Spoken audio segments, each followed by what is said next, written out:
Good morning, YouTube. We're going to start with the carburetor assembly on the Dellorto. Let's see, what is this? Dellorto SH2. They fitted this to the Harley Davidson X90. I've got a few things I need to do in this assembly process. I just want to finish it up. I've been checking for any loose pieces of dirt, crud, or whatever's left over after the carb bath. And in this, we have this jet and its seats in the bottom of this carburetor, and I found a little dirt. And I took a Q-tip. This is kind of the same thing you do if you were polishing a needle valve seat. And you can use this on a drill. What I'm going to do, I pulled a little of this cotton off to where it would fit. What I'm going to do is pop the end of that Q-tip off. I'm going to chuck it up in a drill.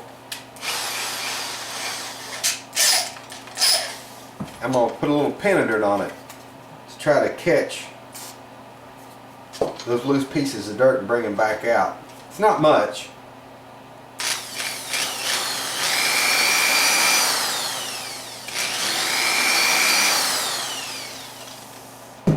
Take a peek at it. It looks pretty good, but there's still a little, just a little something there that I want clear.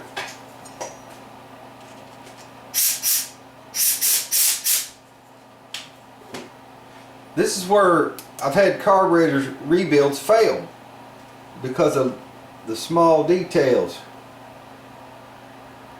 There's still a little something on that seat.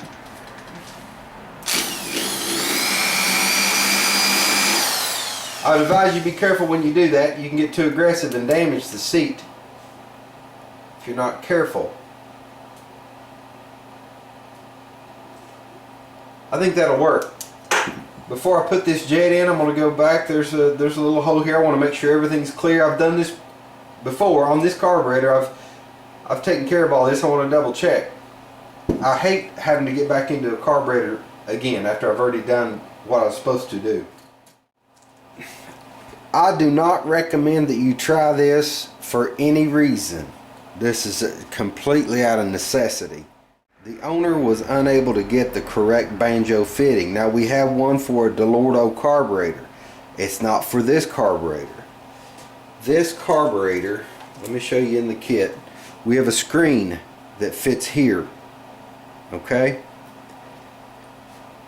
This is supposed to fit over that. However, the way this is designed, it is not designed for this.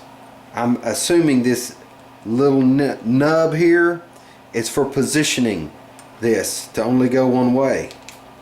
Well, we don't have that luxury. We're not able to get this to cooperate. It's not going to work. So what I'm going to do is take this shoulder off to where this will fit on here, and it'll point any way I need it to. At any rate, it's going to take a while. I don't recommend you do it. I've been very careful to examine this to see if there'd be any consequences. Things are designed the way they're designed for a reason. With no further ado, I'm going to take that off, and we're going to get this banjo fitting on here. Not sure which way it turns. I'd have to see how it's oriented on the bike. Let's get to it. Using one of these little cutting barbs, I'm just slowly taking that off, and what I want to do is leave this shoulder a little bit. I want to make it look like this on this side so the banjo fitting will seat and do what it's supposed to do. So I'm going to keep after it here. It's going to take a little bit.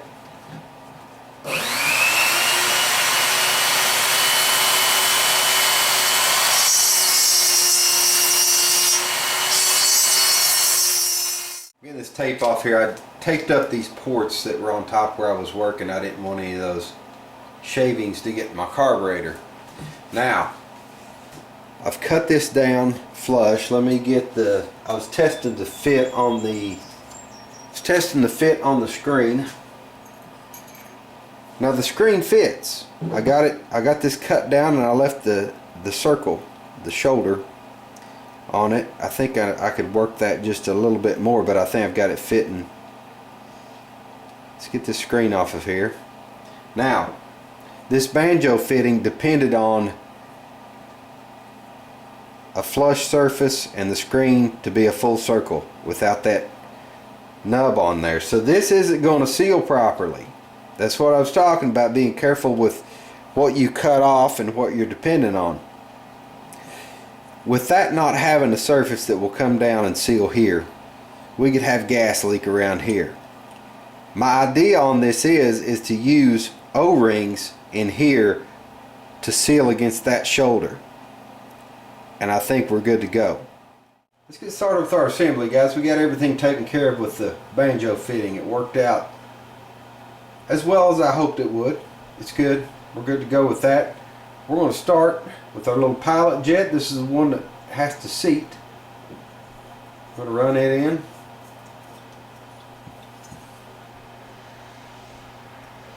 And what I mean by seat is the one that had the beveled end. It has to seat in the same way a needle valve would need to seat. This is the atomizer jet. We'll run it in.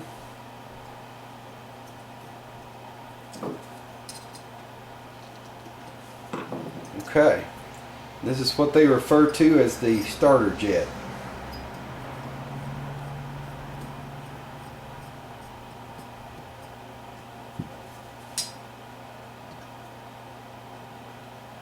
Just double check them and make sure I've got them in there the way I want them. Alright, let's get on with our needle valve and our float and our pin. Okay, I'm going to start by getting this O-ring on the float bowl and see if it'll stay where it's supposed to.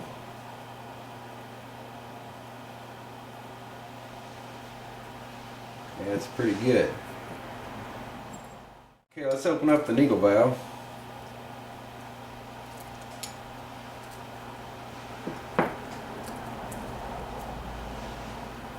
Okay, this just slips in the bottom of the float.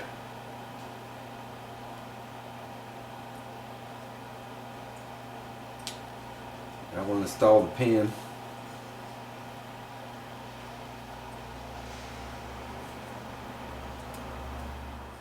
Let's go ahead and put our float bowl on. See if we can make this O-ring behave long enough to get our screws in and it's sealed. Okay, now we've got two ways this can go. This will line up with our jets, obviously. I think you can see the way that goes together.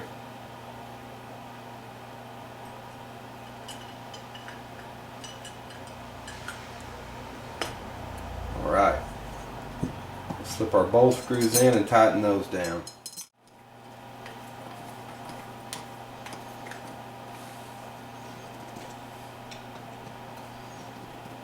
Okay, now I need to get my O-ring on my enrichment plunger.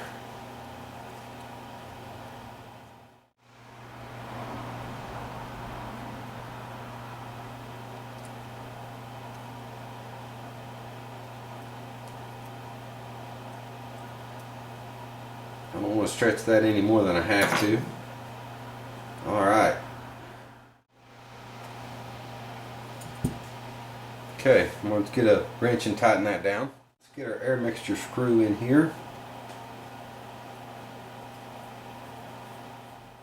Snug it until it stops. Okay. We'll set that about 1 1/4.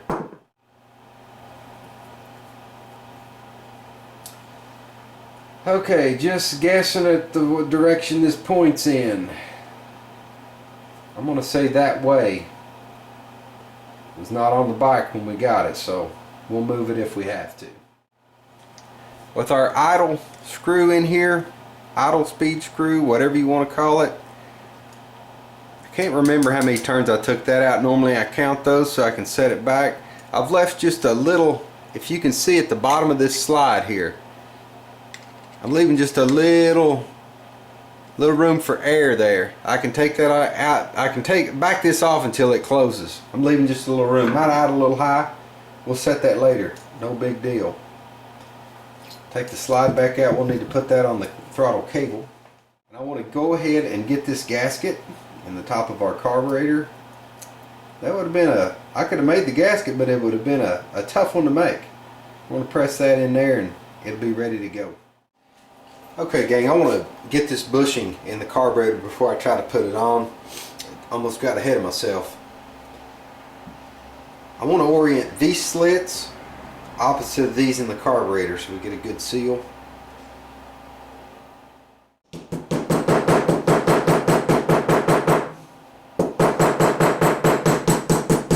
There we go. Now I'm just going to push it in with the vise very easily.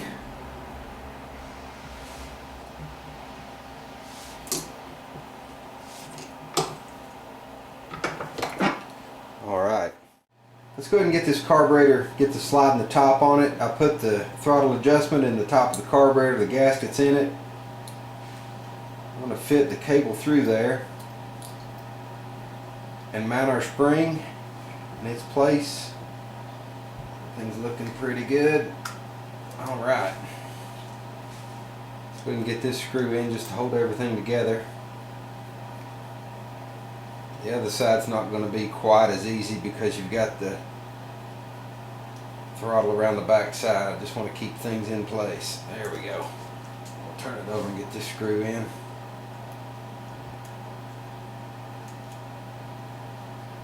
Really hope this little backfires up. I've got to make some kind of a air filter for the back side of it. It's going to run lean without one. There'll be no sense in trying to adjust the carburetor without a filter on it, and it'll probably have to be readjusted once we get the real air filter for it. I don't know if that part has been found. The fella that sold the bike to the owner, Darren, said he had it in the garage somewhere and he'd look for it. If not, we'll have to search eBay. Let's go ahead and get this on here. I went ahead and put the clamp on it. Okay, I can see right now I want to move that banjo fitting. It's not going to work with that oil line in the way. Very good. Now I can get it lined up and tighten the clamp, and we should be a lot closer. We're going to cut it off right here with the carburetor assembly and install, and we'll pick it back up when we're ready to try to fire it off.